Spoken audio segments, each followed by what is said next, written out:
Tu dépenses un argent qui ne t'appartient pas, Georges. Cet argent est celui de la famille, pas le tien. » C'était ma belle-fille, Valérie, qui parlait. Sa voix était froide, calculée, sans la moindre trace de honte. Mon fils, Olivier, était assis à côté d'elle à la table de la cuisine, fixant son assiette comme si c'était la chose la plus fascinante au monde. Il ne dit rien. Pas besoin. Son silence était l'approbation dont elle avait besoin. J'avais 89 ans. Mon cœur faible battait de manière irrégulière dans ma poitrine, faisant ce bruit étrange que les médecins appelaient arythmie. J'étais debout, tenant encore mon portefeuille à la main, car je venais de rentrer de la pharmacie. J'avais dépensé 43 € pour acheter des médicaments qui me maintenaient en vie, et ma belle-fille, qui vivait dans ma maison depuis seulement 5 ans, me disait que je volais ma propre famille. Je n'ai pas répondu immédiatement. J'ai juste posé le portefeuille lentement sur la table, senti le vertige monter et me suis appuyé sur la chaise. J'ai fait semblant d'être trop fatigué pour discuter, fait semblant de ne pas avoir bien compris.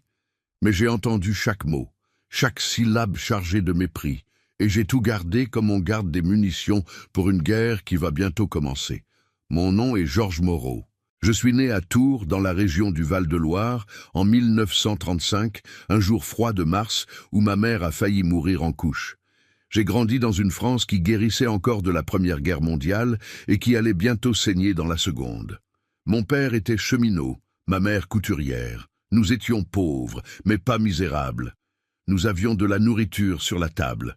Nous avions un toit. Nous avions notre dignité. J'ai travaillé 54 ans comme technicien électricien à la SNCF, la compagnie ferroviaire nationale. J'ai commencé à 15 ans comme apprenti, portant des caisses à outils qui pesaient plus lourd que moi, me levant à 5 heures du matin pour prendre le premier train, rentrant chez moi avec les mains sales de graisse et les muscles douloureux. J'ai appris le métier avec des hommes durs, qui n'avaient pas de patience pour l'erreur. J'ai appris qu'un travail bien fait n'a pas besoin d'éloges, mais qu'un travail mal fait vous poursuit toute votre vie.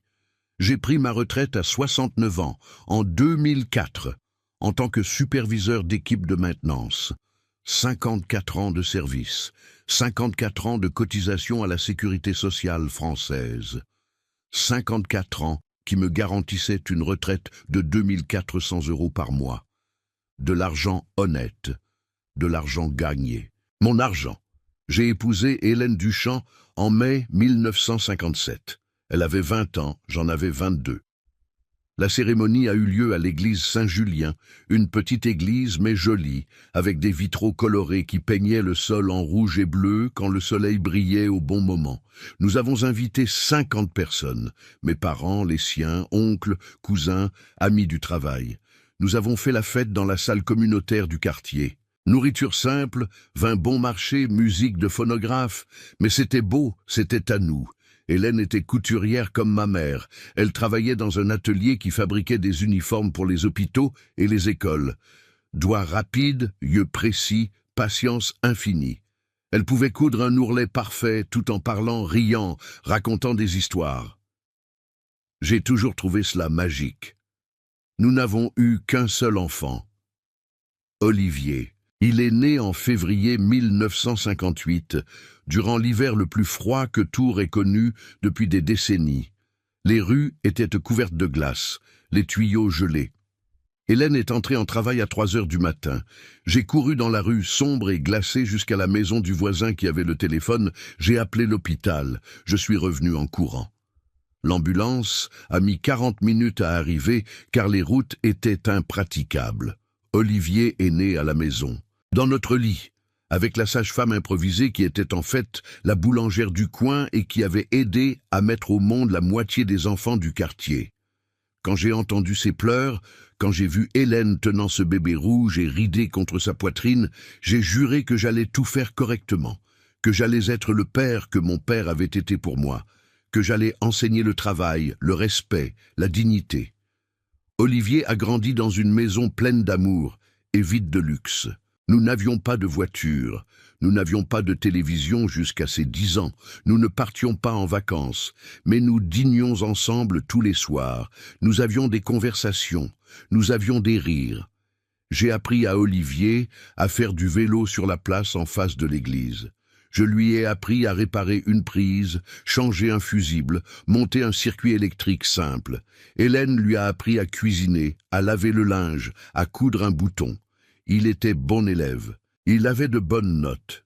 Il aimait les mathématiques et les sciences. Quand il a terminé le lycée, il est entré à l'université pour étudier l'informatique. Il a été le premier de la famille à faire des études supérieures. Hélène et moi étions si fiers que nous allions exploser. Nous avons payé les frais avec difficulté. Nous avons coupé dans tout. Mais nous avons payé. Parce que l'éducation était un investissement. C'était l'avenir. C'était une porte qui s'ouvrait. Olivier a obtenu son diplôme en 1982. Il a trouvé un bon emploi dans une entreprise de technologie à Tours. Bon salaire, bonne perspective, bon avenir. Il a rencontré Valérie en 1997. Elle était secrétaire dans l'entreprise. Belle, polie, sourire facile, vêtements toujours impeccables, ongles toujours faits. Ils se sont fréquentés pendant 3 ans. Ils se sont mariés en 2000. Hélène et moi l'aimions bien au début. Elle était gentille, serviable, disait les bonnes choses au bon moment. Elle apportait des fleurs quand elle venait dîner. Elle complimentait la cuisine d'Hélène. Elle m'appelait Papa Georges, avec cette voix douce. Mais Hélène, qui avait l'instinct d'une mère et l'intuition d'une femme, m'a dit une fois, à voix basse, pendant que nous faisions la vaisselle après un dîner, « Georges, cette fille sourit trop, avec les mauvais yeux. Je n'ai pas compris à l'époque. J'ai compris plus tard, des années plus tard. Nous avons acheté notre maison en 1963, maison de 3 chambres rue Voltaire, quartier ouvrier de Tours, près de la gare. Nous l'avons payée avec un prêt de 30 ans, 30 ans de mensualité qui mordait le salaire chaque mois. Mais elle était à nous. Chaque brique, chaque planche, chaque tuile. Nous l'avons rénovée petit à petit. Nous l'avons peinte, changé le sol, modernisé la salle de bain, planté un jardin. Cette maison a grandi avec nous. Elle a vu Olivier faire ses premiers pas. Elle l'a vu obtenir son diplôme. Elle a vu nos cheveux blanchir. Elle a vu Hélène dépérir. Hélène est morte en janvier 2019, AVC. Elle préparait le petit déjeuner comme elle le faisait tous les matins depuis 62 ans. J'ai entendu le bruit de sa chute. J'ai couru vers la cuisine. Elle était au sol, les yeux ouverts, le corps tordu, un filet de salive coulant du coin de sa bouche. J'ai appelé le SAMU. J'ai crié l'adresse. J'ai tenu sa main. Je lui ai dit que j'étais là, que tout allait bien aller. Mensonge. Rien n'est allé bien. Elle est morte à l'hôpital 3 heures plus tard, sans se réveiller, sans dire au revoir, sans me donner la chance de lui dire que 62 ans n'avaient pas suffi, que j'en voulais plus, que j'en avais besoin de plus. Les funérailles ont eu lieu un mardi, église Saint-Julien, la même où nous nous étions mariés. Cercueil simple, fleurs blanches. Prêtre qui ne la connaissait pas lisant un texte générique sur la vie éternelle. Olivier a pleuré. Valérie aussi, mais d'une manière différente. D'une manière qui ressemblait plus à une performance qu'à de la douleur. Je suis rentré chez moi vide.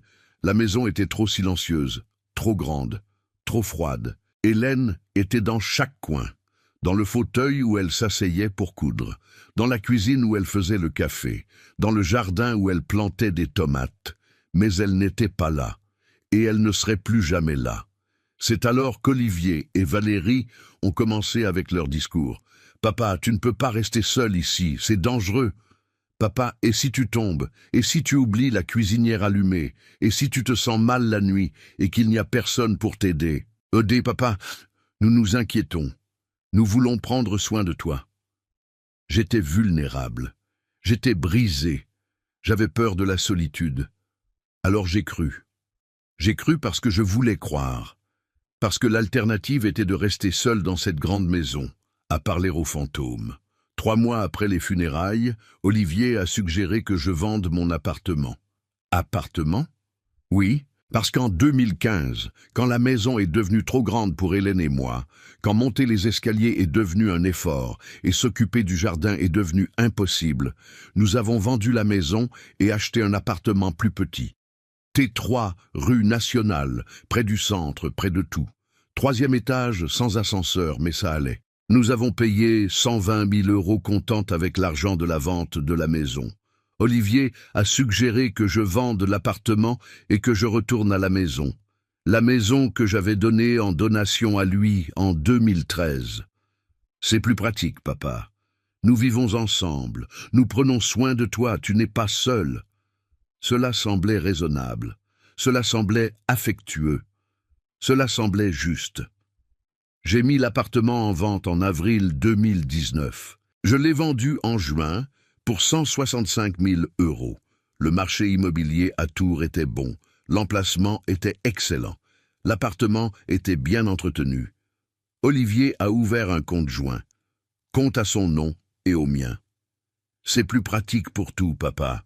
Si tu as besoin de quelque chose et que tu ne peux pas sortir, je m'en occupe. S'il t'arrive quelque chose, j'ai accès pour payer tes factures. Cela avait du sens. Cela semblait être de la protection. Cela semblait être de l'attention. J'ai transféré les 165 000 € sur le compte joint. J'ai signé les papiers. J'ai fait confiance. Je suis retourné à la maison qui avait été à Hélène et à moi. La maison où nous avons élevé Olivier. La maison qui appartenait maintenant légalement à lui parce que j'avais fait une donation en pleine propriété en 2013, suivant les conseils du notaire pour réduire les droits de succession, mais avec usufruit viager, droit d'y vivre jusqu'à ma mort, droit garanti par la loi, droit inviolable, ou du moins c'est ce que je pensais. Les premiers mois ont été supportables. Valérie cuisinait, Olivier tondait la pelouse. Je restais dans mon coin, essayant de ne pas déranger, essayant de ne pas être un fardeau. Je lisais le journal, j'écoutais la radio, je regardais la télévision. J'évitais de parler d'Hélène parce que chaque fois que je le faisais, je voyais le regard de Valérie se durcir, comme si la nostalgie avait une date d'expiration et que la mienne était dépassée. Mais peu à peu, lentement comme la rouille qui corrode sans faire de bruit, les choses ont changé. Cela a commencé par de petits commentaires, des observations qui semblaient inoffensives, mais qui étaient chargées de venin. « Georges, tu as encore laissé la lumière de la salle de bain allumée. L'électricité n'est pas gratuite, tu sais ? Georges, tu as pris une douche de 40 minutes. La facture d'eau va être élevée. Tu dois faire plus attention. Georges, tu as mangé la moitié du pain que j'ai acheté pour la semaine. Maintenant, il va en manquer. » Chaque petite chose que je faisais devenait un problème. Chaque petite dépense devenait du gaspillage. Comme si mon existence coûtait trop cher. Comme si j'étais un fardeau financier qu'il portait avec sacrifice. Et puis, les demandes directes ont commencé. C'était en octobre 2019, 6 mois après mon retour à la maison. Valérie m'a appelé dans la cuisine après le dîner. Olivier était à côté d'elle. Tous les deux avaient une expression sérieuse, comme ceux qui vont avoir une conversation importante. « Georges, » a commencé Valérie, posant des papiers sur la table, « nous devons parler des dépenses de la maison. » Je me suis assis, j'ai regardé les papiers, c'étaient des factures, électricité, eau, gaz, internet, téléphone, supermarché, assurance habitation. « Nous avons fait les comptes, » a-t-elle continué, passant son doigt rouge sur les chiffres. Et c'est très lourd de maintenir cette maison, très cher. Nous ne nous attendions pas à ce que cela coûte autant. Olivier a complété. « Papa, ce n'est pas qu'on se plaigne. Nous te voulons ici. Mais nous devons partager les coûts de manière équitable. »« Je paie, » ai-je dit. « Bien sûr que je paie. Combien pensez-vous qu'il soit juste ?» Valérie et Olivier se sont regardés. Puis elle a dit « 1 700 € par mois. 1 700 €. Sur ma retraite de 2 400, il me resterait 700 € pour les médicaments, les vêtements, les petites dépenses personnelles. D'accord, ai-je dit, parce que cela semblait raisonnable, parce que je voulais contribuer, parce que je ne voulais pas être un fardeau. Le mois suivant, j'ai commencé à transférer 1 700 € tous les premiers du mois sur le compte joint. De l'argent qui disparaissait immédiatement, De l'argent que je ne revoyais jamais. De l'argent qui, selon Valérie, couvrait à peine les dépenses de base. Mais les plaintes n'ont pas cessé. « Georges, tu as encore acheté du pain à la boulangerie? J'achète au supermarché, ça coûte moitié prix. Tu jettes l'argent par les fenêtres. » C'était vrai. Je préférais le pain de la boulangerie Sabourin, celle du coin, où le propriétaire me connaissait depuis les années 60, où le pain sortait chaud du four à 7 heures du matin et avait le goût de l'enfance. Il coûtait 2,50 € de plus que le pain industriel du supermarché. Mais c'était mon argent, mes 700 €, mon petit plaisir. Mais Valérie ne le voyait pas ainsi. « Georges, tu as donné 15 € de pourboire au serveur. 15 €? C'est exagéré. 5 € auraient largement suffi. Georges, tu as dépensé 28 € pour acheter des fleurs à mettre sur la tombe d'Hélène. Tu fais ça toutes les semaines. Elle est morte, Georges. Elle n'a pas besoin de fleurs toutes les semaines. » Chaque dépense que je faisais était examinée, jugée, questionnée. Comme si mes 700 € n'étaient pas vraiment à moi, comme si j'avais besoin d'une autorisation pour dépenser ce qui restait de ma propre retraite. En décembre 2019, Valérie a commencé un autre type de contrôle. « Georges, nous pensons qu'il vaut mieux que tu ne sortes plus seul. Tu as 85 ans. Tu peux tomber. Tu peux te perdre. Tu peux te sentir mal dans la rue. C'est trop risqué. » Mais je suis toujours sorti seul, ai-je dit. Je suis toujours allé à la messe, au marché, à la place. C'était avant, a interrompu Olivier. Maintenant, tu es plus fragile. Nous pensons juste à ta sécurité, papa. Sécurité. Ce mot qui peut signifier protection ou prison, selon qui l'utilise. J'ai commencé à demander la permission de sortir, comme un enfant, comme un adolescent puni. Valérie, puis-je aller à la messe dimanche? Olivier, peux-tu m'emmener à la banque demain? Valérie, j'ai besoin d'aller à la pharmacie chercher mes médicaments. Parfois il disait oui, parfois il disait non, toujours avec des raisons qui semblaient raisonnables. Trop froid, trop chaud, tu ne vas pas bien, nous sommes occupés, un autre jour, la semaine prochaine, le mois prochain. Peu à peu, j'ai arrêté de demander. Peu à peu, j'ai accepté que mon monde s'était rétréci pour tenir dans ces 4 murs. Chambre, salon, cuisine, salle de bain. Ma vie était devenue un circuit fermé. C'est en mars 2020, 1 an après mon retour à la maison, que j'ai entendu la première conversation révélatrice. C'était un jeudi après-midi. Valérie était dans la chambre au téléphone. J'étais dans le salon, dans mon fauteuil marron, faisant semblant de dormir. J'avais commencé à faire cela fréquemment. Faire semblant de dormir. Faire semblant de ne pas entendre. Parce que quand ils pensaient que je dormais, ils parlaient librement. Ils baissaient leur garde. « Oui, maman, je sais que c'est difficile, » disait Valérie. « Mais qu'est-ce que je peux faire? Il vit ici. Il mange ici. Il dépense l'électricité, l'eau, le gaz. C'est très cher de garder un vieux à la maison. Tu n'as pas idée. » Silence pendant qu'elle écoutait sa mère de l'autre côté. « Oui, il paie 1700. Mais ça couvre à peine la moitié des coûts réels. Sa nourriture à elle seule doit déjà coûter ça. Il mange beaucoup pour un homme de son âge. Je ne mangeais pas beaucoup, je mangeais normalement. Petit déjeuner simple, déjeuner modéré, dîner léger. Mais dans la vision de Valérie, je mangeais trop. J'existais trop, je coûtais trop. Et il y a aussi les médicaments. Il a plein de médicaments. Il tombe malade tout le temps. Il va chez le médecin tout le temps. C'est une dépense après l'autre.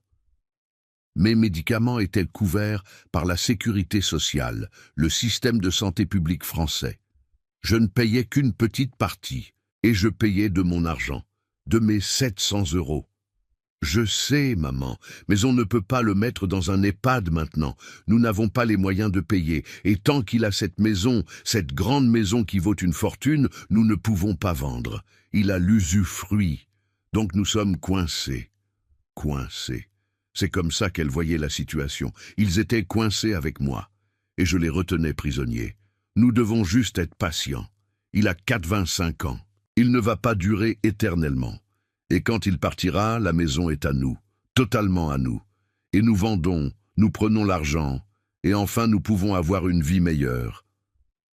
Une vie meilleure. Sans moi. Ma mort était leur billet gagnant. Je suis resté les yeux fermés, respiration lente, cœur battant de manière irrégulière dans ma poitrine.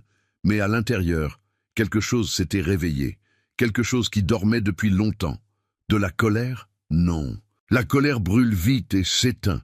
C'était autre chose. C'était de la clarté, c'était de la compréhension, c'était l'acceptation de la réalité nue et crue. Il ne m'aimait pas.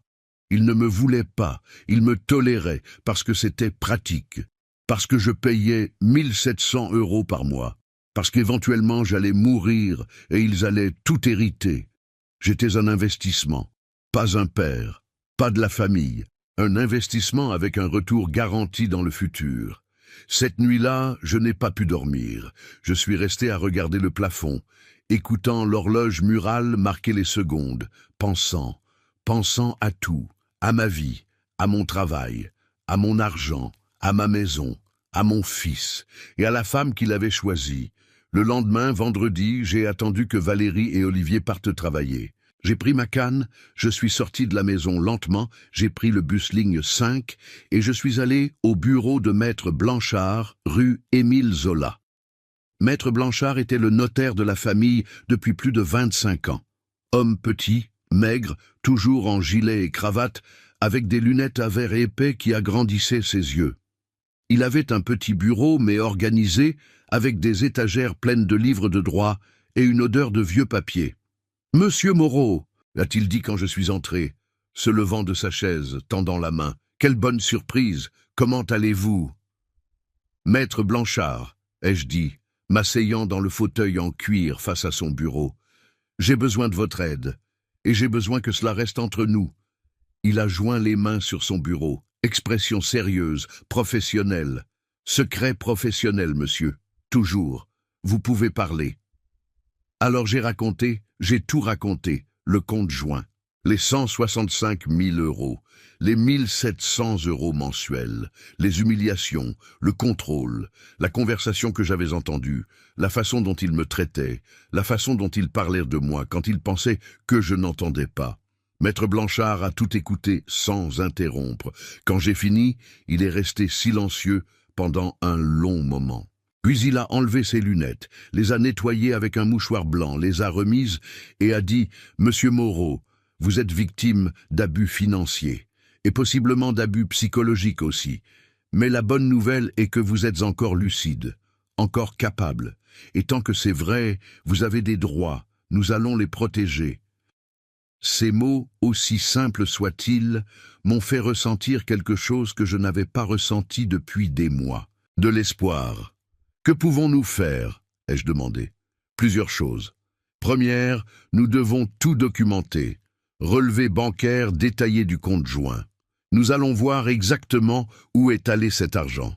Deuxième, vous avez besoin d'une évaluation médicale complète, gériatre, neurologue, psychiatre si nécessaire, pour prouver que vous êtes en pleine capacité mentale. Troisième, nous pouvons ouvrir un nouveau compte uniquement à votre nom, dans une autre banque, et transférer ce qui reste de votre argent là-bas. Et quatrième, nous allons réviser votre testament. » « Testament » ai-je répété. « Oui, vous avez un testament actuel ? » ?»« Oui, je l'ai fait quand j'ai donné la maison à Olivier. Je lui laisse tout. » Maître Blanchard a hoché la tête lentement. Peut-être qu'il est temps de repenser cela. Mais allons-y doucement. D'abord, nous rassemblons les informations. Ensuite, nous décidons des prochaines étapes. Je suis sorti de son bureau ce jour-là avec une liste de choses à faire. Une liste qui semblait impossible pour un homme de 85 ans qui sortait à peine de chez lui, mais que j'allais faire, d'une manière ou d'une autre, parce que je n'avais pas le choix, parce que la dignité ne se négocie pas et le respect ne se mendie pas. Dans les semaines suivantes, j'ai commencé ma mission silencieuse. D'abord, les relevés bancaires. Maître Blanchard les a demandés officiellement à la banque. Il a fallu 3 semaines pour qu'ils arrivent. Ils ont été envoyés à son bureau, pas chez moi. Secret absolu. Deuxième, l'évaluation médicale. J'ai pris rendez-vous avec le docteur Arnaud Ferreira, gériatre recommandé par Maître Blanchard. J'ai dit à Valérie et Olivier que c'était un rendez-vous de routine avec mon médecin généraliste. Ils n'ont même pas questionné. Le rendez-vous avec le docteur Ferreira était un mardi matin. Il a duré 3 heures. Il m'a fait passer tous les tests imaginables. Mémoire à court terme, répétez cette liste de mots. Mémoire à long terme, parlez de votre enfance. Orientation temporelle, quel jour sommes-nous? Quelle année? Quelle saison? Orientation spatiale, où sommes-nous? Quelle ville? Raisonnement logique, résolvez ce problème, cette séquence. Test physique, réflexe, coordination motrice, force, équilibre. À la fin, il s'est assis dans le fauteuil face à moi et a dit « Monsieur Moreau, vous êtes en pleine capacité cognitive. Votre mémoire est excellente pour votre âge. Votre raisonnement est intact. Votre orientation est parfaite. Physiquement, vous avez quelques limitations naturelles liées à l'âge, mais mentalement, vous êtes parfait. Pouvez-vous mettre cela par écrit ?» ai-je demandé. « Je vais faire un rapport complet. Il sera prêt la semaine prochaine. » Ce rapport était mon armure, ma preuve, mon bouclier contre toute tentative future de me déclarer incapable. 3e étape, le nouveau compte. Maître Blanchard m'a accompagné personnellement au Crédit Mutuel, une banque différente de celle qu'Olivier et moi utilisions. Nous avons ouvert un compte uniquement à mon nom. Un compte dont Olivier ne savait rien, n'avait pas accès, ne pouvait pas toucher. Mais nous n'avons pas encore transféré l'argent, pas encore. Parce que si nous transférions trop tôt, ils allaient s'en apercevoir, allaient réagir. Et je n'étais pas encore prêt pour la confrontation. C'était avril 2020. La France entrait en confinement à cause de la pandémie de Covid-19. Les rues sont devenues vides. Les magasins ont fermé. Les gens sont restés chez eux. Et moi, qui étais déjà prisonnier dans ma propre maison, j'ai juste vu ma prison devenir plus étroite. Pendant le confinement, Valérie et Olivier travaillaient de la maison. Ils étaient toujours là, toujours présents, toujours vigilants. Il est devenu impossible de faire quoi que ce soit sans qu'ils s'en aperçoivent, mais il est devenu plus facile d'écouter. Parce que, en travaillant de la maison, ils parlaient au téléphone tout le temps, faisaient des réunions par vidéoconférence. Et moi, assis dans le salon faisant semblant de lire le journal, j'entendais tout. C'est en mai 2020 que j'ai entendu la conversation qui a tout changé définitivement. Olivier était dans le bureau improvisé dans l'ancienne salle de couture d'Hélène, porte fermée. Mais les vieilles portes ne retiennent pas bien le son. J'étais dans le couloir, revenant lentement de la salle de bain, et j'ai entendu des voix. Je me suis arrêté. J'ai collé mon oreille sur le bois, et j'ai écouté. C'était Valérie. Il était au téléphone avec elle. Elle était allée à la pharmacie acheter des médicaments. « Oli, nous devons accélérer les choses. » « Accélérer comment ? L'argent s'épuise. Nous avons presque tout dépensé du compte. Il reste moins de 30 000 € là-bas maintenant. 30 000 sur 165 000 en moins d'1 an. Je sais, Val, mais que veux-tu que je fasse ? Demande-lui plus. Augmente sa contribution. 2 000 € par mois. Il a une retraite de 2 400. Laisse-lui 400. Il ne dépense pas tant que ça, de toute façon. Je ne sais pas s'il acceptera. Alors nous devons penser à autre chose. Tutelle. Curatelle. Une mesure légale qui nous donne le contrôle total. Comme ça, la retraite vient directement à nous et nous administrons comme nous voulons. Tutelle. Curatelle. Mise sous protection. C'étaient des termes que je connaissais. Des termes qui enlevaient à une personne le droit de décider de sa propre vie. Des termes qui transformaient un adulte en enfant, un citoyen en objet. Val, il va encore bien, il est lucide. Aucun médecin ne va signer un certificat disant qu'il a besoin d'un tuteur. Alors on attend qu'il se détériore. Un vieux de 85 ans se détériore vite. Dans quelques mois, il sera plus confus, plus oublieux. Là, on demande une évaluation médicale, on demande la mise sous protection et on obtient le contrôle. Et s'il ne se détériore pas, silence. Puis Valérie a dit, la voix froide comme la glace, « Tout le monde se détériore, Oli. C'est juste une question de temps. Et plus il met de temps, moins il restera d'argent. Donc croise les doigts pour qu'il se détériore vite. Croise les doigts pour qu'il se détériore vite.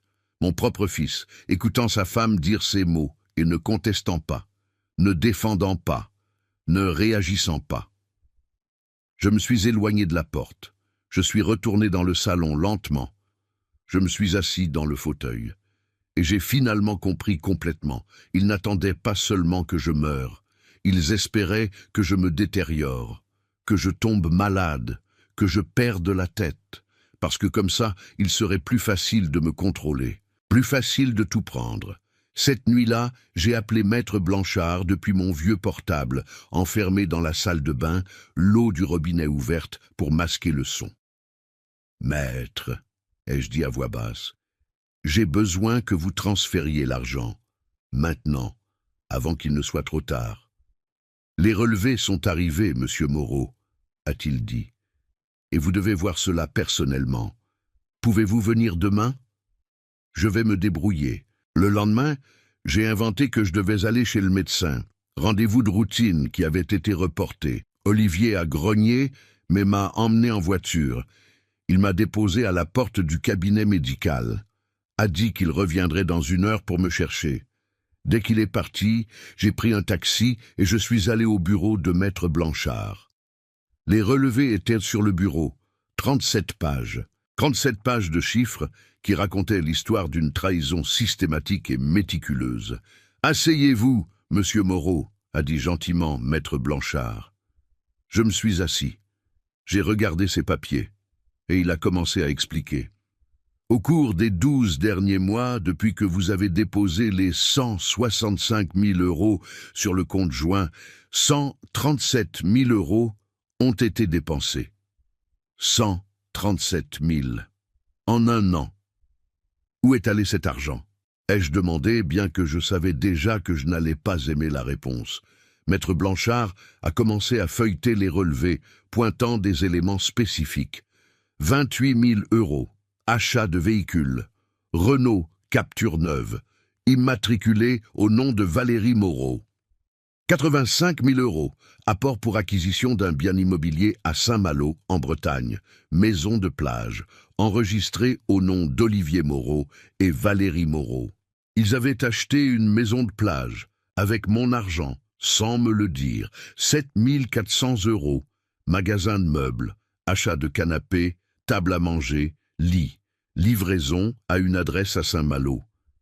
Ils avaient meublé la maison de plage, avec mon argent, 4 500 €, agence de voyage, billets et hôtels pour la Martinique. 2 personnes, 1 semaine. Ils avaient voyagé aux Caraïbes, avec mon argent. Pendant qu'ils me disaient que tout était serré financièrement, Maître Blanchard a continué. Restaurant cher, vêtements de marque, électronique, salle de sport, spa, dentiste esthétique, bijoux, parfums. Ce n'étaient pas des dépenses nécessaires, c'était des luxes, des caprices, la belle vie financée avec de l'argent qui ne leur appartenait pas. Et les dépenses de la maison, ai-je demandé. Les 1 700 € que je paie tous les mois? Maître Blanchard s'est tourné vers une autre section des relevés. Les dépenses réelles de la maison s'élèvent à environ 900 € par mois. Électricité, eau, gaz, internet, assurance, supermarché. Vous payez presque le double du nécessaire. Il me facturait 1 700, dépensait 900 pour la maison et empochait 800 de différence. Tous les mois, pendant 1 an, près de 10 000 € de plus. C'est de la fraude, monsieur Moreau. Usage abusif de comptes joints, abus financier de personnes âgées, ce sont des délits, punissables par la loi. Qu'est-ce qui reste? Ai-je demandé, la voix faible. 28 000 €. Sur 165 000, il restait 28 000. Ils avaient consommé presque tout mon argent en 1 an, et ils prévoyaient de prendre le reste, et ma retraite, et de me faire interner quand il ne resterait plus rien à sucer. « Monsieur Moreau, » a dit doucement Maître Blanchard, « voulez-vous porter plainte ?» J'ai réfléchi. J'ai pensé à Olivier enfant. J'ai pensé à toutes les couches que j'avais changées, toutes les nuits blanches quand il était malade, tous les sacrifices que j'avais faits pour qu'il étudie. est un avenir, est une vie meilleure que la mienne.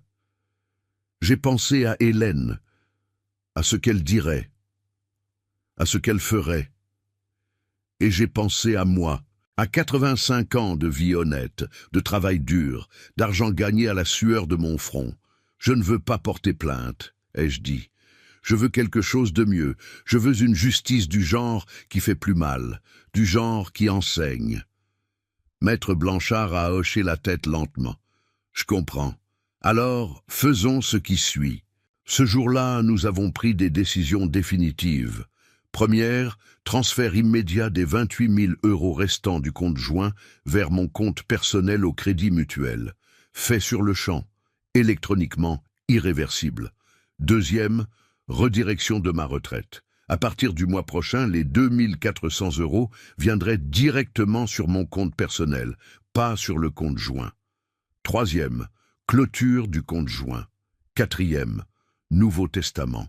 Testament où je laissais absolument clair qu'Olivier hériterait uniquement et seulement de la nue propriété de la maison qui était déjà à lui. 0 €. 0 bien mobilier. 0 compte bancaire. Le reste serait divisé entre des institutions caritatives spécifiques qui s'occupaient des personnes âgées. Vous êtes sûr ? A demandé Maître Blanchard avant de rédiger. Absolument. Nous avons passé 2 heures à rédiger le testament parfait. Testament à l'épreuve de contestation. Testament qui laissait clair que j'étais en pleine capacité mentale. Nous avons annexé le rapport du docteur Ferreira. Testament qui expliquait mes raisons sans être trop émotionnel, mais en étant clair. Et nous avons inclus un paragraphe spécial, un paragraphe final, qui était un message direct pour Olivier. Je ne laisse que la maison à mon fils Olivier, non par générosité, mais parce qu'elle est déjà légalement à lui. Je ne laisse rien de plus, parce qu'il a déjà tout pris, pendant que j'étais encore vivant. J'espère que la maison qui a été construite avec amour deviendra un rappel constant que la dignité n'a pas de prix, que le respect ne s'achète pas, et que la vraie famille ne se mesure pas en euros. Signé Georges-Auguste Moreau. J'ai signé le testament. 2 témoins ont signé. Maître Blanchard l'a officiellement enregistré chez le notaire. Voilà, a-t-il dit. C'est fait. Et maintenant, j'attends le bon moment. Le moment où ça fera le plus mal. Je suis retourné au cabinet médical à temps pour qu'Olivier vienne me chercher. Je suis monté dans la voiture. Il a demandé comment s'était passé le rendez-vous. Normal, ai-je dit. Tout normal. Mensonge. Rien n'était normal. Tout avait changé. Mais il ne le savait pas encore. Juin est passé. Juillet est passé. Je continuais à faire semblant de normalité. À payer 1 700 € par mois. Mais maintenant, l'argent venait de mon compte personnel. Olivier et Valérie n'ont pas remarqué la différence, parce que l'argent continuait à arriver. Mais en août, ils ont remarqué que quelque chose n'allait pas. C'était le 1er août, le jour où ma retraite tombait toujours. Olivier a vérifié le compte joint, a froncé les sourcils, a vérifié à nouveau. « Papa » m'a-t-il appelé, « ta retraite n'est pas tombée sur le compte. »« Non » ai-je dit, faisant semblant d'être surpris. « C'est étrange. Tu as changé quelque chose. Tu as parlé à quelqu'un de la CNAV. » La CNAV était la Caisse nationale d'assurance vieillesse, l'organisme qui paie les retraites en France. « Non » ai-je menti. « Je n'ai rien changé. Je vais devoir les appeler pour voir ce qui s'est passé. »« Vas-y » ai-je dit. « J'appelle. Je règle ça. » Mais je n'ai pas réglé. Évidemment, je n'ai pas réglé, parce qu'il n'y avait rien à régler. L'argent tombait normalement, juste sur un autre compte. Les jours sont passés. Olivier insistait. Je disais que j'essayais de régler, que la bureaucratie était compliquée, que ça allait prendre du temps. Le 15 août, ils ont remarqué autre chose. Valérie a essayé d'utiliser le compte joint pour payer quelque chose. Achat en ligne, carte refusée. Elle a réessayé, refusé. « Georges !» a-t-elle crié de la cuisine. « Le compte est vide. Qu'est-ce qui s'est passé ?» Je suis allé là-bas lentement. Elle était avec l'ordinateur portable ouvert, regardant un solde de 0. « Comment ça vide ?» ai-je demandé. Zéro! Il y a 0 € sur le compte. Où est passé l'argent? Je ne sais pas, ai-je dit. Calme, tranquille. Peut-être que quelqu'un a piraté? Piraté? A-t-elle crié. Georges, l'argent ne disparaît pas. Quelqu'un a transféré. C'était toi? Moi? Comment je ferais ça? Je sais à peine utiliser l'ordinateur. Olivier est arrivé en courant du salon, a pris l'ordinateur portable des mains de Valérie, a regardé l'écran. Son expression est passée de la confusion à l'alarme. « Papa !»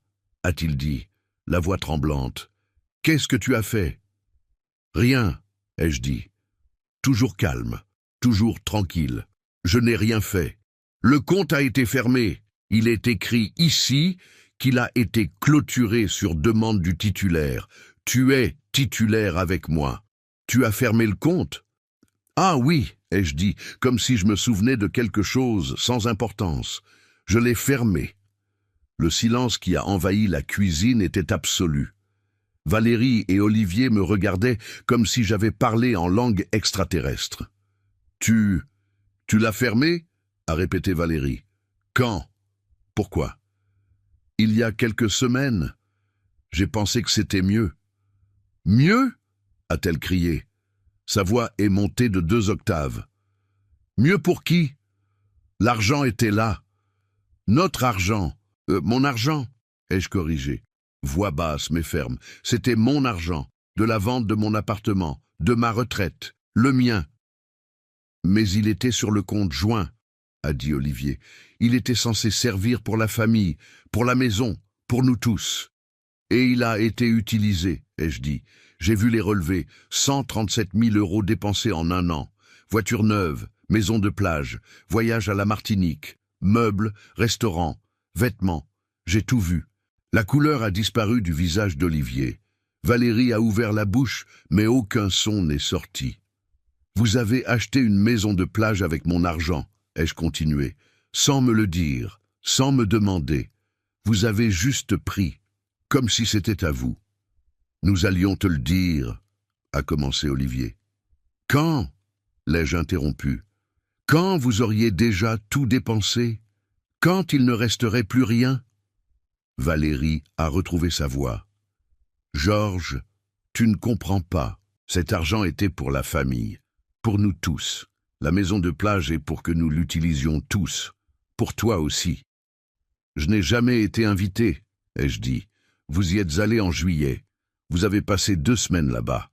Je suis resté ici tout seul. Vous ne saviez même pas que je savais que vous l'aviez acheté. Olivier a passé sa main dans ses cheveux, a respiré profondément. Papa, d'accord, d'accord. Nous avons fait une erreur. Nous aurions dû te le dire. Mais ce n'était pas avec de mauvaises intentions. Nous voulions juste, nous pensions que j'étais trop bête pour m'en apercevoir, ai-je complété, que j'étais trop vieux pour comprendre, que j'allais mourir bientôt de toute façon, donc peu importe. Non, a nié Olivier, mais le déni sonnait faux même pour lui. J'ai entendu, ai-je dit, le regardant droit dans les yeux qui avaient la même couleur que les miens. Je vous ai entendu parler, disant que je mettais trop de temps à mourir, disant que vous attendiez que je me détériore pour demander la mise sous protection, disant que vous deviez avoir de la patience parce que bientôt je serais assez confus pour que vous preniez le contrôle total. Olivier a fermé les yeux. Valérie a regardé le sol. Donc oui, ai-je continué, j'ai fermé le compte.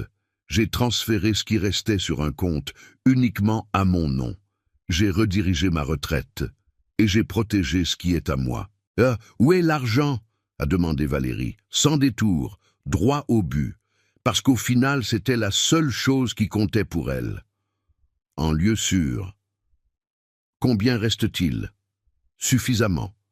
Georges, a-t-elle explosé. Tu ne peux pas faire ça. Tu vis ici, tu manges ici, tu utilises tout ici, tu dois contribuer. Je contribue, ai-je dit calmement. J'ai contribué pendant 1 an entier avec 1 700 € par mois, bien plus que les dépenses réelles de la maison qui sont de 900 €. Vous empochiez la différence. Tous les mois, vous pensiez que je n'allais pas découvrir. Olivier a ouvert les yeux. Comment sais-tu combien sont les dépenses de la maison? Parce que j'ai vu, relevé détaillé, chaque facture, chaque dépense, chaque centime. J'ai tout vu. Tu nous as espionnés? A dit Valérie, incrédule. Tu as fouillé dans nos dépenses? Quel genre de père fait ça? Le genre qui est volé par ses propres enfants, ai-je répondu. Nous ne t'avons pas volé, a crié Olivier, la première fois qu'il me criait dessus depuis des décennies. Cet argent était sur le compte joint, c'était légal. Nous avions un accès légal. Avoir accès ne signifie pas avoir la permission, ai-je dit. Un compte joint n'est pas un chèque en blanc pour tout dépenser sans consulter. Surtout quand c'est de l'argent que j'ai mis, de l'argent que j'ai gagné, de l'argent que je vous ai confié. Silence pesant.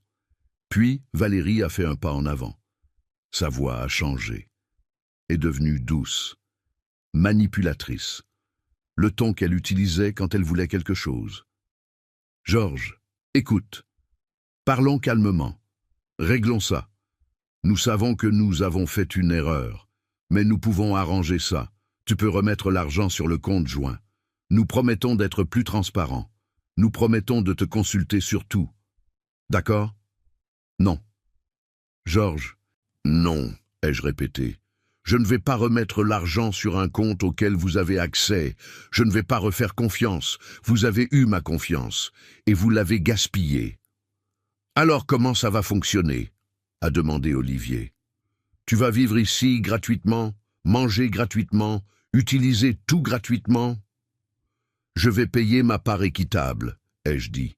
900 € par mois, c'est ce que la maison coûte réellement. Je vais transférer tous les mois, mais du reste de ma retraite, vous ne touchez plus. C'est à moi. Et si on n'accepte pas, a dit Valérie. Et si on dit que tu dois payer les 1700 ou partir? J'ai un droit d'usufruit viager, ai-je dit calmement. Enregistré chez le notaire. Cette maison est légalement à vous, mais j'ai le droit légal d'y vivre jusqu'à ma mort. Vous ne pouvez pas m'expulser. C'est la loi. La mâchoire de Valérie s'est serrée. On peut te poursuivre. Demander qu'un juge t'oblige à contribuer davantage. Vous pouvez essayer, ai-je dit, mais j'ai un certificat médical récent prouvant que je suis en pleine capacité mentale. J'ai des relevés prouvant que j'ai payé plus que ma part pendant 1 an. J'ai la documentation de toutes vos dépenses excessives et j'ai un avocat. Bonne chance. Olivier s'est assis sur la chaise de la cuisine, a mis sa tête entre ses mains. Je n'arrive pas à croire ça. Je n'arrive pas à croire que mon propre père nous fait ça. Moi non plus je n'arrivais pas à croire, ai-je dit doucement, que mon propre fils serait capable de me voler et de planifier de me faire interner pour prendre le reste. Il n'a pas répondu. Parce qu'il n'avait pas de réponse. Cette nuit-là, personne n'a dîné. La maison est restée dans un silence tendu. Valérie a verrouillé la porte de la chambre. Olivier a dormi sur le canapé. Je suis resté dans mon lit, regardant le plafond, écoutant mon cœur battre de manière irrégulière, mais ressentant quelque chose de nouveau, du pouvoir, du contrôle, de la dignité retrouvée. Les mois suivants ont été une guerre froide. Il ne me traitait pas bien, mais il ne pouvait pas non plus me traiter trop mal, parce que maintenant j'avais une voix, j'avais de l'argent, j'avais de l'autonomie. Et il savait que s'il dépassait certaines limites, j'avais les ressources pour réagir. J'ai recommencé à sortir, sans demander la permission. Je sortais simplement. Je prenais mon manteau, ma canne, et j'y allais. À la place, à l'église, au café, où je voulais. Au début, Valérie a essayé de protester. « Georges, tu ne devrais pas sortir seul, c'est dangereux. »« J'ai 85 ans, ai-je dit. J'ai marché seul pendant 85 ans. Je pense que je sais prendre soin de moi.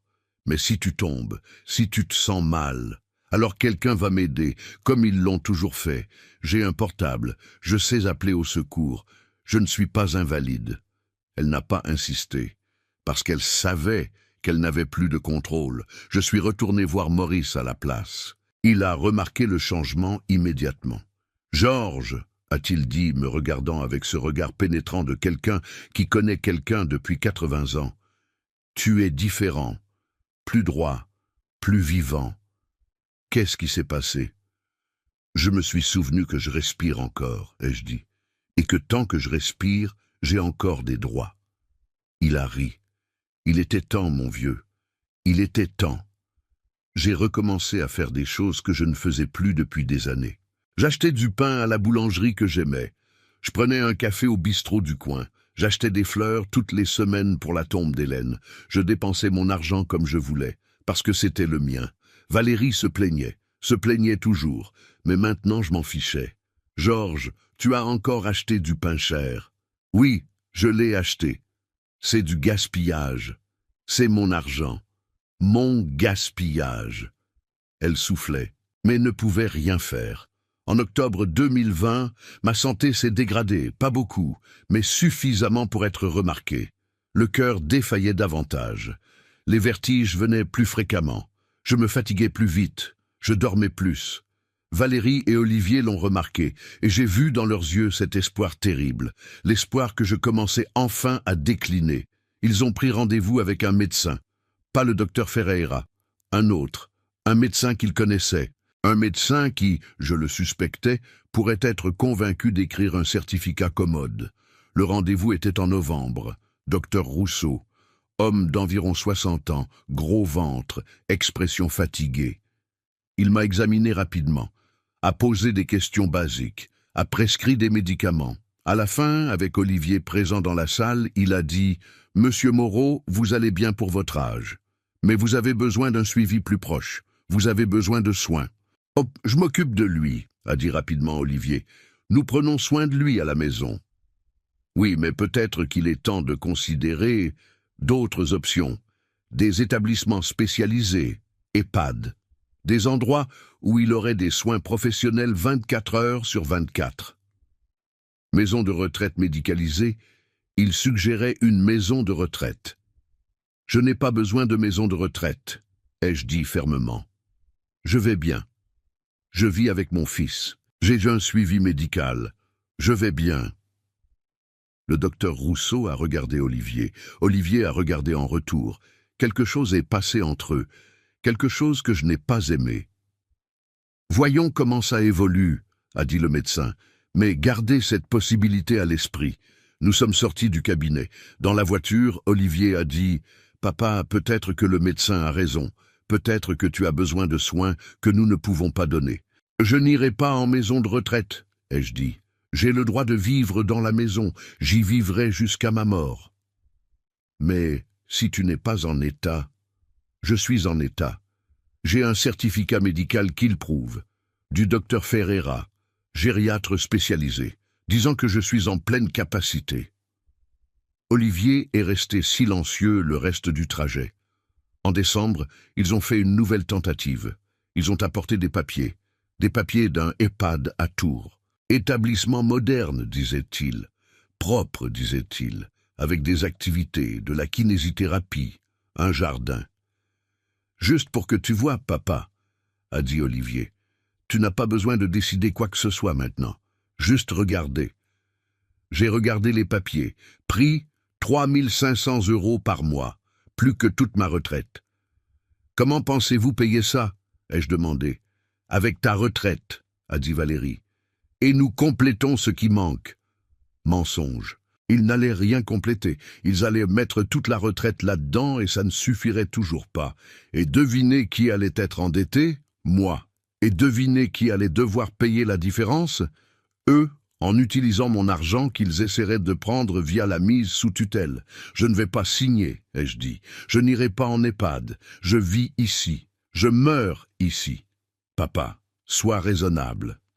Je suis parfaitement raisonnable. C'est vous qui êtes intéressé. Intéressé, a explosé Valérie. Nous essayons de t'aider. Vous essayez de vous débarrasser de moi, ai-je dit calmement, pour avoir la maison libre. Pour ne pas avoir à me supporter, pour ne pas avoir à partager l'espace avec un vieux qui insiste à ne pas mourir assez vite.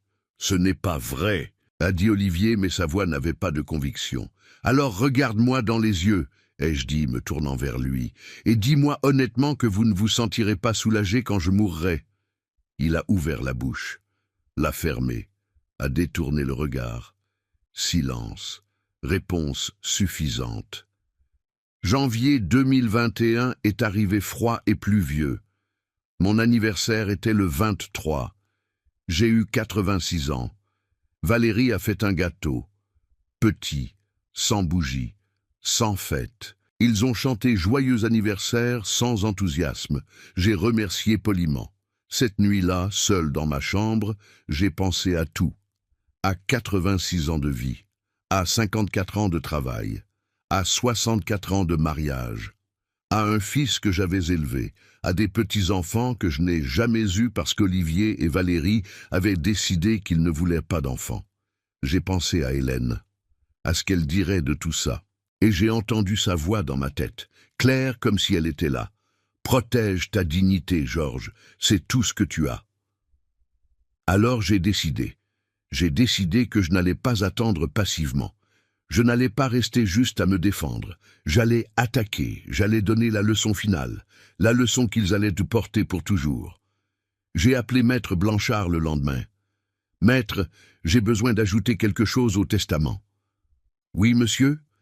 Je veux que le jour de la lecture du testament, vous lisiez à voix haute non seulement les dispositions légales, mais aussi une lettre que je vais écrire, une lettre pour mon fils, expliquant tout, laissant clair pourquoi il ne reçoit rien d'autre que la maison qu'il a déjà.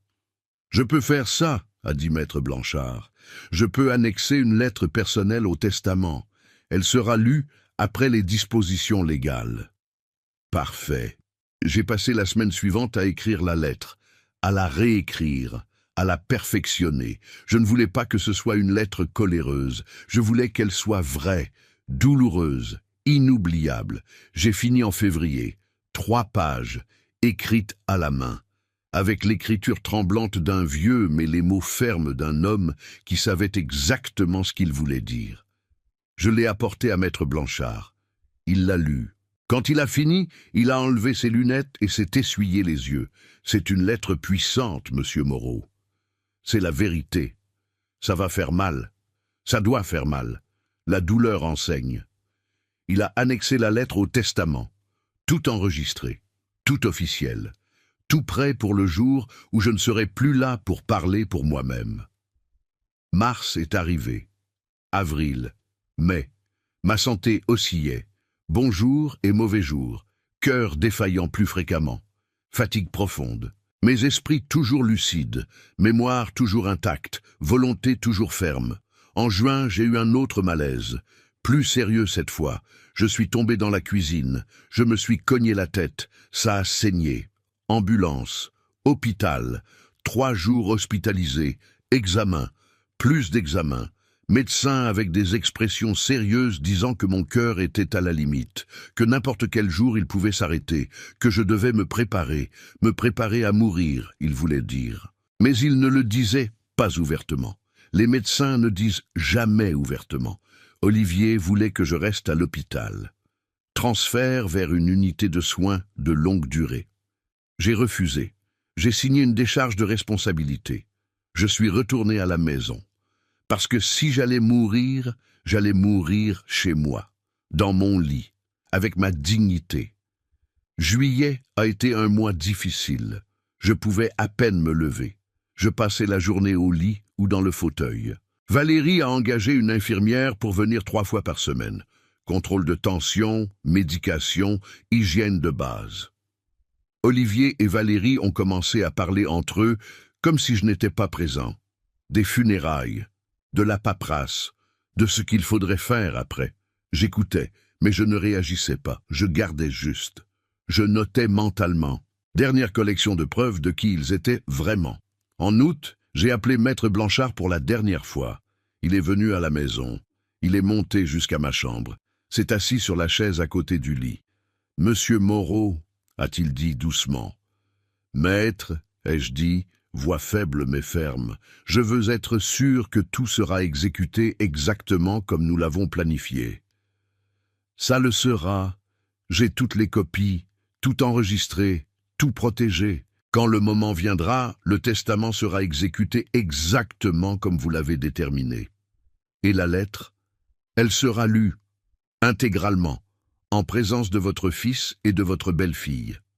Merci, ai-je dit, pour tout, pour avoir cru, pour m'avoir aidé, pour m'avoir donné une voix quand il pensait que je n'en avais plus. Il a serré ma main. C'était un honneur, monsieur. Un véritable honneur. Septembre est passé lentement. Octobre encore plus lentement.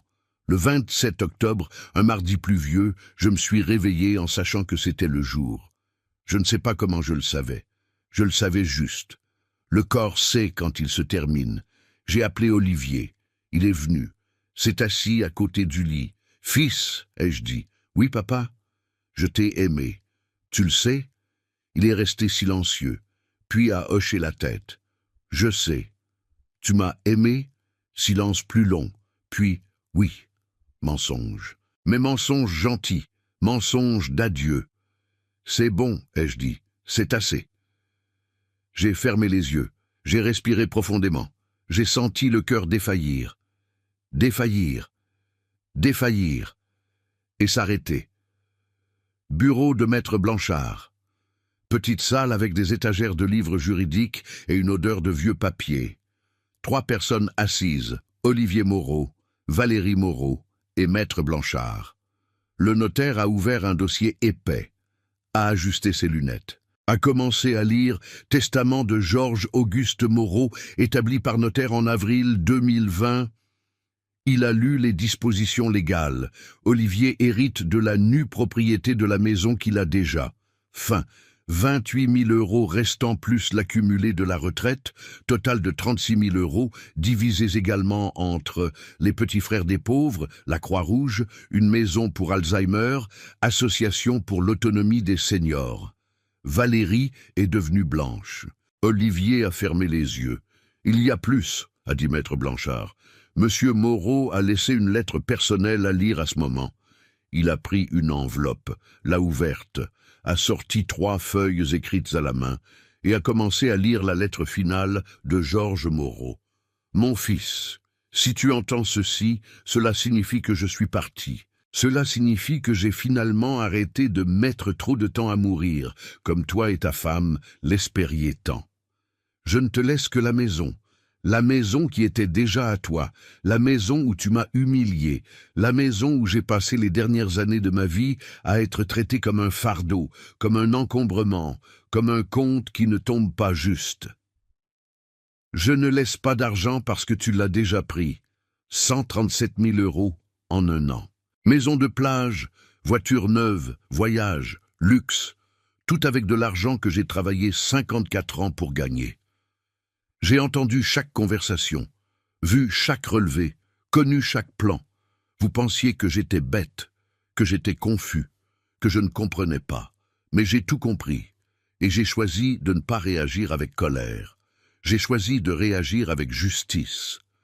L'argent qui reste va à ceux qui s'occupent vraiment des personnes âgées. À ceux qui croient encore que la dignité n'a pas d'âge, à ceux qui traitent les vieux comme des humains, pas comme des objets attendant d'expirer.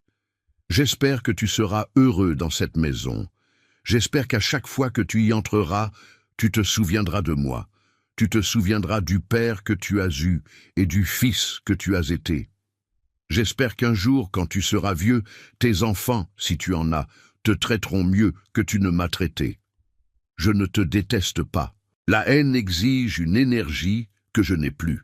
Je te donne juste la seule chose que je peux donner maintenant, une leçon. La dignité ne se négocie pas. Le respect ne s'achète pas. L'amour n'attend pas l'héritage. Et la vraie famille se construit avec des gestes, pas avec des gènes. Adieu, mon fils. Puisses-tu apprendre de ceci. Ton père, Georges. Silence absolu quand maître Blanchard a fini de lire. Valérie avait des larmes aux yeux. De colère, pas de tristesse. Olivier était courbé sur sa chaise, main couvrant son visage. « C'est tout », a dit maître Blanchard, repliant la lettre et la remettant dans l'enveloppe. « Le testament est définitif et incontestable. Des questions ?» Personne n'a répondu. Ils sont sortis du bureau en silence, sont montés dans la voiture, sont retournés à la maison qui était à eux. la seule chose qu'ils ont héritée de Georges Moreau. La maison, et une leçon qu'ils allaient apporter pour toujours. Si vous êtes arrivé jusqu'ici, si cette histoire a touché votre cœur, mettez un like maintenant et abonnez-vous à la chaîne Les Conseils de Papy pour plus de récits de résilience et de dignité dans le troisième âge. Dites-nous dans les commentaires, pensez-vous que Georges a bien fait? Auriez-vous eu le même courage de vous protéger? De quelle ville nous regardez-vous? Et souvenez-vous toujours, le respect n'est pas une faveur, c'est un droit. La dignité n'a pas de date d'expiration. Et le véritable amour ne se mesure pas au patrimoine.